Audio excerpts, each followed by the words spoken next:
পাকা করলা ভেজে নিয়েছি তেলে। কড়াইয়ে আমি পেঁয়াজ, তেল, হলুদ, লঙ্কার গুঁড়ো, এই অল্প লঙ্কার গুঁড়ো দিলাম, সর্ষে আর রসুন বাটা দিয়ে দিলাম। এটাকে আমি করলার ঝাল বানাবো, সর্ষে দিয়ে পেঁয়াজ দিয়ে করলার ঝাল।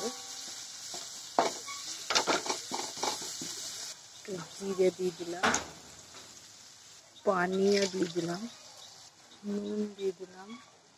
এটাকে ভালো করে নাড়াচাড়া করবো। এবার খানিকক্ষণ হওয়াবো এটা।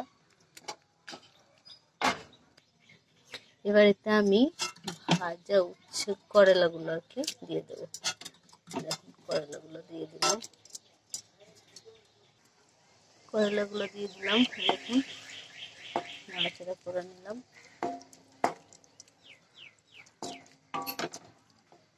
এবার এর মধ্যে আমি আলুগুলো দিয়ে দেবো। আলু দেখুন আমি ছোট আলু ব্যবহার করেছি এখানে, তাই জন্য সব ছিলিনি, একটু একটা দুটো খোলাও রেখে দিয়েছি।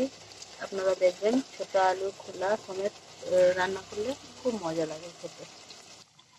এবার এটাকে ভালো হবে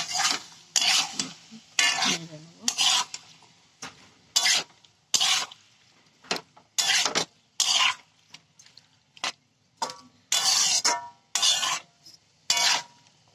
আপনারাও বাড়িতে করে দেখবেন।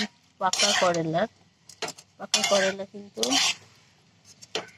ফেলে দেবেন না। পাকা করলারও তরকারি খুবই মজা, টেস্টি লাগে। আপনারা দেখবেন এরকম করে, খুব ভালো লাগবে। 20-25 মিনিট আমি এটাকে হওয়াবো, কারণ আলুটা সিদ্ধ হবে।